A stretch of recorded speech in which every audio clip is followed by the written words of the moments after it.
Surviving infidelity. Just discovered a 3-year affair of my husband. Cannot handle the pain and having self-ending thoughts. Need advice. I, 40 female, have been with my husband, 38 male, for 20 years, married for 18. We have 2 kids together, 19 female, 17 male. I have gone through my worst phases of life with my husband, and he has always been a rock support for me. Our marriage had rough patches as well. I got pregnant at young age, so I had never experienced teenage life. Early in our marriage, I cheated twice on my husband. One of the affair was with my ex for about a year and a half, physical and emotional, and another was an emotional affair with a random guy online, also for about a year. We married at young age, so I made some really terrible choice which I regret to this day. He forgave me for the affair, but made me sign agreement for distribution of assets in case of divorce in the future. I agreed, and understood why he had to do that. We started fresh and had awesome marriage. He encouraged me to become sober and clean from substance abuse. At the time I cheated, I used to take substances. He got promotion and we bought our house. He planned vacations and encouraged me to pursue my hobbies. He helped with chores, and was a great dad to our children. About 7 years ago, I was diagnosed with uterine cancer. When doctor informed us about the cancer, he literally broke down and started crying. At that moment, I realized how much he loves me. I had to undergo surgery for the removal of my uterus. After a successful surgery, he took care of me like I was a child. He made me breakfasts, ordered lunch and cooked dinner. For 6 months, he did not let me do any household work or any other work. He even made food for children on his own. These are the moments that I look back, and imagine that I could not have survived without him. He is my soulmate and I cannot imagine my life without him. Last night, while he was sleeping, I unlocked his phone and opened his Facebook for some of his photos, as I was planning to surprise him with a big collage of his life journey on his birthday. I saw 2 Facebook accounts on it. One was his regular one, but the other was with a different name. I opened the other account and found that messages that were sent to his former co-worker. They were sexting. I didn't read them, but screenshotted the entire thing and sent it to my phone, deleted screenshots from his phone and left his phone on his side. I was not able to sleep and was crying all night. In morning, my eyes were noticeably swollen. He asked me about my health, to which I replied I was fine. He gave me a kiss on the forehead and left for work. As soon as our younger son left for school, I opened the screenshots and read their entire conversation. Messages were dated back 6 months ago. As I scrolled up, they discussed about their bedroom fantasies, things they'll do to each other, and nudes. It made me sick to my stomach. As I scrolled more, I saw the message, "Happy 3-year anniversary." I don't know why, but after reading that I literally had a panic attack. I was just lying on the floor, crying. He told her about my past infidelity, and how he still has nightmares and flashbacks in mind, but with her, he feels free from those thoughts and enjoys every second of it. He even said that how he is tolerating every moment he has with me for past 18 years. Being intimate with me is just physical satisfaction he has to do for me, but with her, it is deep emotional chemistry. How he stayed in the marriage because of the children, and will leave me as soon as both our kids start going to college. They even had planned their wedding. It feels like in one day, my life is destroyed. I thought we were a happy family. I had everything in life, but in one day, my world is shattered. I wanted to grow old with him, but now it feels lonely. It seems like my life was a delusion. I can feel my body become lifeless. Like my soul is being murdered. I thought that he would have forgotten the past mistake I made 14 years ago. But he was just bearing my mistake for so many years. I know that he is my soulmate, and I cannot live without him. I don't know what to do. I have self-ending thoughts by the idea of him leaving me. It's been 5 hours since I read the messages. I just want to die, so that I have the privilege of dying with him as my husband, rather than alone. Should I tell him how I feel and what my thoughts are? These past years, I have no idea of how much he suffered from the trauma of my betrayal. I know it would be selfish of me to guilt-trip him, but my soul is tied to him. If he leaves me, I would rather die than live alone or with someone else. I am confused and don't know what to do next. Any advice to save our relationship? Now for the top advice. Well, based on what you wrote, he told her he was just bearing living with you to raise your children, and was planning to leave once they head off to college. He also says he hasn't forgotten your infidelity and still regards it as a traumatic experience, even experiencing flashbacks to this day. If all of this is true, I'm not sure exactly if he felt what you thought he did, during those days you were diagnosed, or any other instances like this. Of course, You did commit a huge mistake by cheating on him after you married, but he chose to stay together for the children, and that has obviously kept him feeling hurt and distraught, which has pushed him into finding hope or a future in this co-worker. I really want to say, it would not be good to keep this to yourself. I recommend calling in, or going to a therapist or counselor first, because of the self-ending thoughts. Maybe once you manage to get help to feel more back to normal, you can discuss this issue with him. And while I personally don't think it would be possible to stay together, I wish the both of you luck in whatever outcome those potential conversations would bring you. Not to minimize your pain, it's very real. But you should probably stop for a moment to reflect on what your husband has been through. Clearly you and him had very different ideas about how reconciliation went. Not unusual. The cheater is ready to move on. Not that easy for the betrayed. But the betrayed probably feels like they can't bring stuff up for fear of chasing the cheater off. So, the betrayed just eats the crap sandwich. Here's the deal, stop calling it a mistake. That's minimization. It wasn't a mistake. It was a betrayal. Realize that what you are feeling now is what he has gone through for 14 years. Step back, empathize with him first. The starting point would not be you unloading your pain on him, but you sharing that you now understand what you did. And expressing genuine remorse and empathy. Very well stated. Who cares? 14-year lie, that is tough. She fixed what she did, he had a choice to make. Two wrongs don't make a right. He's dead wrong regardless of what she did at this point, can't blame people for their behavior forever. She needs to lay out everything on the fly, right then and there he needs to make a choice. It's either her or the other girl. He's also lying to the affair partner, no way in hell he's going to marry her, he couldn't, he'd have a family. He doesn't want her, he's using this as ammo for bad behavior, and who's to say he didn't cheat prior to your infidelity? How does one even go about doing this BS? First, whatever happens, you have one priority, your kids. This is the main thing to consider. I suggest you take a lawyer, fast, and also seek an appointment with a therapist. Don't take this alone. Step by step, your life is far from finished. I suggest you go to some friend, find an excuse to support, in order to keep cool. Then proceed from there to think about future moves. I suggest you need to have all options in hand with clear mind, before doing anything. Sooner or later you will need to confront your husband. But take your time first. Take care of you.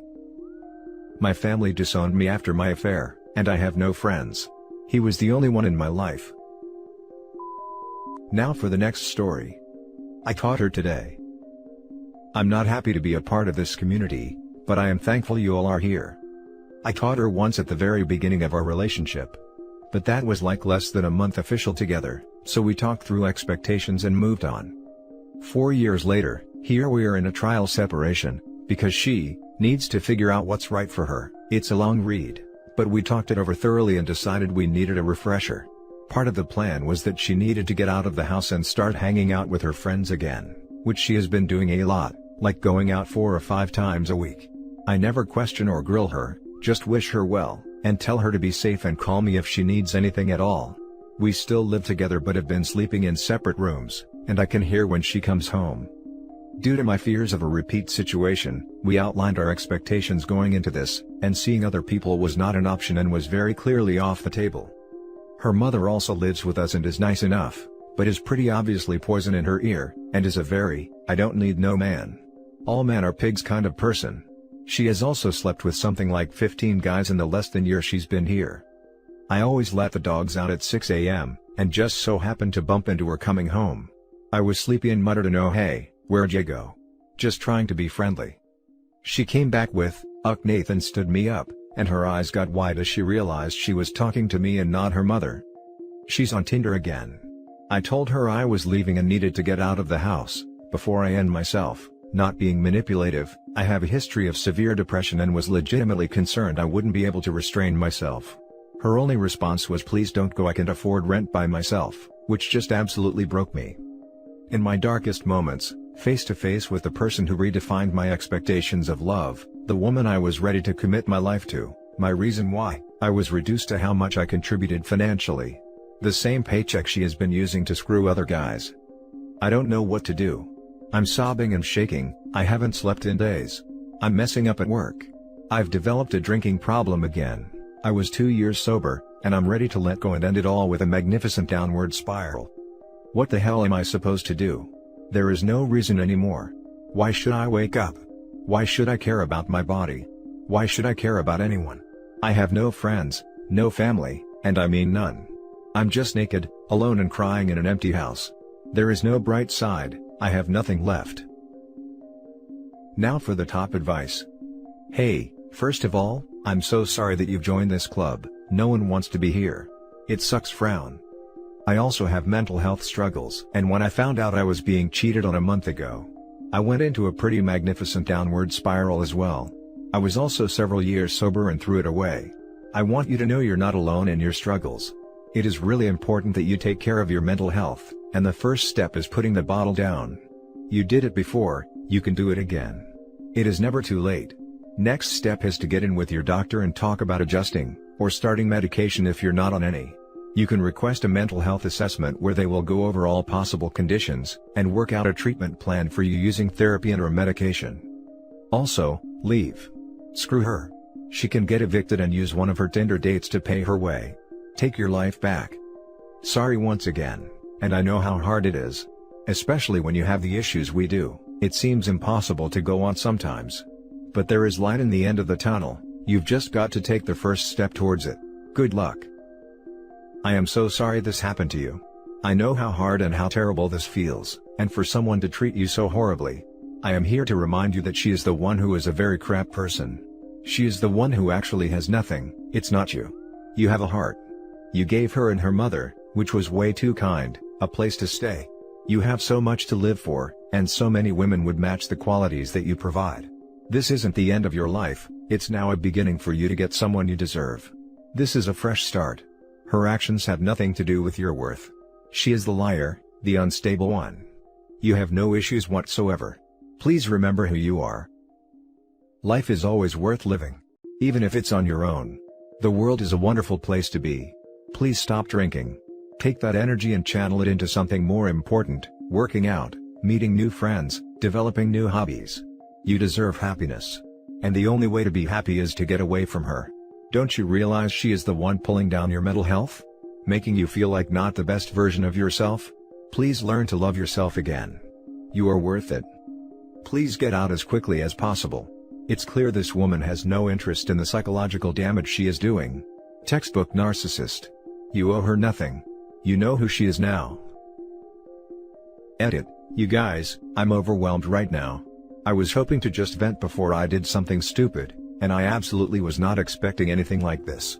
I have been drinking and I hurt myself pretty good today, both physically and emotionally. A special thanks to those of you who reached out in the DMs and those who sent tough love, Lord knows I need it. Now for the last story. It feels like we're just going in circles.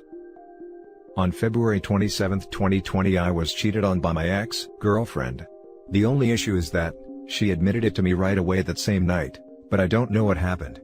One of my classmates sent me a pic while I was on the way back from work, of her sitting on another man's lap, and he told me she was really drunk and dancing on him. He then said they went upstairs together, but shortly after, he may have seen her leaving. This is her story as well. She says he was wearing the same brand of underwear as I usually do, and she realized what she was giving up so she left.